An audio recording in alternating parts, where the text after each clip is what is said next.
આજે આપણે અમદાવાદ શહેરમાં છેલ્લા 6 મહિનાના જે ગુનાઓ છે એની સમીક્ષા કરવામાં આવી અને એક ઓર મુદ્દા જે અગત્યના લીધા છે, બાકી પણ મુદ્દાઓ છે સીસીટીવી ના છે.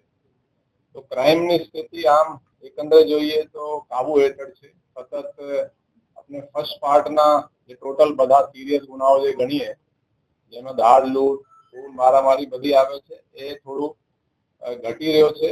23 में 6 महीना में 6534 હતા, 24 में 5076 હતા અને આ વર્ષે 4853 છે, એટલે થોડું ઘટી રહ્યો છે.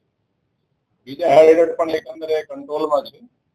પણ આપણે એક જો સૌથી અગત્યના પ્રોજેક્ટ હાથમાં લીધા હતા સીસીટીવીના, એના 2024ના મઈ મહિનામાં આપણે એક હુકમ કરેલું તમામ પીઆઈઓને, એસીપી, ડીસીપી એ લોકો પાસે જઈ સોસાયટીઓ મીટિંગ કરે, મોલ અને જેટલા પણ આગેવાનો સાથે મીટિંગ કરે અને વધારે લોકો સ્વેચ્છાએ સીસીટીવી લગાડે, એના માટે આપણે સૂચન કરેલું.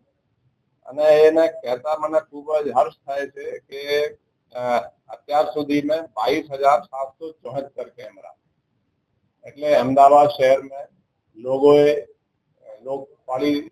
મતલબ પોતાની સ્વેચ્છાથી આ લોકો લગાડ્યા છે અને એનાથી આપણે પોલીસને બહુ મદદ મળી રહી છે. પછી આ 22,774 કેમેરા પૈકી આપણે આ ચાલુ વર્ષે માર્ચ મહિનામાં બીજો પ્રોજેક્ટ સીસીટીવી નો હાથે લીધું. જે રીતે સરકાર કેમેરા લગાડીને સરકારી કેમેરા મારા કંટ્રોલમાં આવે છે, એ રીતે જો લોક ભાગીદારીથી આ જે પ્રાઇવેટ કેમેરા છે એ પૈકી જે જાહેર રોડ વાળા છે, જે પોલીસના માટે રિલેવન્ટ હોય, એની પણ ફીડ પોલીસ સ્ટેશનમાં પણ મળે અને કંટ્રોલમાં પણ મળે. એટલે એમાં સરકારનો કોઈ ખર્ચ નથી. લોક ભાગીદારીથી લોકો પાસેથી થોડી એન્કરેજ કરી, જીટીપીએલ સાથે પણ આપણે સંપર્ક કર્યો, એટલે એની પણ ફીડ આપણે હાલમાં પોલીસ સ્ટેશનમાં પણ આવી રહી છે અને કંટ્રોલમાં પણ આવી રહી છે. આજે 22,774 પૈકી પોલીસ સ્ટેશનમાં 3,028 ની ફીડ આવી રહી છે અને કંટ્રોલમાં 2,963 ની ફીડ આવી રહી છે. એટલે માની લઈએ કે જેટલા સરકારના કેમેરાઓ છે, લગભગ એટલા જ આપણે પ્રાઇવેટ કેમેરાઓની પણ ફીડ આપણે કંટ્રોલમાં લઈ રહ્યા છીએ. આના આપણે જોયા કે આનાથી ફેર શું પડ્યો છે, તો ફેરમાં જોઈએ તો જે ગુનાઓ છે, ચોરીના, દાળ લૂંટના, એમાં થોડું ડિટેક્શન વધ્યું છે. દાખલા તરીકે આ લૂંટના જે ગુનાઓ છે, ચાલુ વર્ષે 100% કે 100% ડિટેક્ટ છે, 36 થયા હતા અને ગયા વર્ષે ડિટેક્શન 87% હતા. જ્યારે જો હાઉસ બ્રેકિંગ, જે ઘરફોડ ચોરીઓ હોય છે, રાતમાં ઘરમાં ઘૂસીને કે દિવસમાં જે ચોરીઓ કરે છે, એમાં 2024માં 42% ડિટેક્શન હતું, આ વર્ષે 56% છે. એટલે શોધવાની ટકાવારી છે એ પણ વધી છે. આ ચોરીઓ જે છે એમાં લાસ્ટ યર 24માં જૂન સુધીમાં 30%નું ડિટેક્શન હતું, આ વર્ષે 37%નું છે. એટલે આ ખરેખર સીસીટીવી થી પોલીસને ક્રાઇમમાં જ નહીં, લો એન્ડ ઓર્ડરમાં પણ ખાસી મદદ મળી રહી છે. ગુનાના શોધવાની ટકાવારી પણ વધી છે.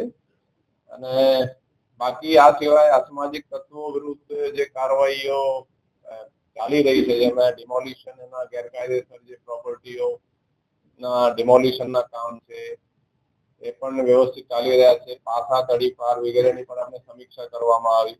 જૂન 2025 સુધી 573 લોકો વિરુદ્ધ પાસાની કાર્યવાહી કરવામાં આવેલ છે. આ સિવાય એનડીપીએસમાં પણ એક દરેક પોલીસ સ્ટેશન દીઠ 4 માણસોનો એક ખાસ જવાબદારી સોંપી છે. પોલીસ સ્ટેશનમાં એક પીઆઈ, એક પીએસઆઈ અથવા એએસઆઈ રહેશે, એક હેડ કોન્સ્ટેબલ અને 2 કોન્સ્ટેબલ. એ બાતમી એ વિસ્તારમાં જ્યાં જ્યાં નાર્કોટિક્સની કે બધી ચાલે છે, તો પીઆઈને જાણ કરશે, કેમ કે આ કેસો કરવાની જવાબદારી એસઓજી या ક્રાઇમની નથી, લોકલ પોલીસ સ્ટેશનની પણ છે. એટલે વધારેમાં વધારે કેસો શોધે, કાર્યવાહી કરવામાં આવે, એ રીતેની આપણે સૂચના આપવામાં આવી છે. એકંદરે કહી શકાય કે જેટલા પણ પડકારો પોલીસને મળ્યા છે, દાખલા તરીકે આ એર ક્રેશની ઇન્સિડન્ટ હતી, એના પણ વ્યવસ્થિત રીતે પોલીસે ટેકલ કર્યા.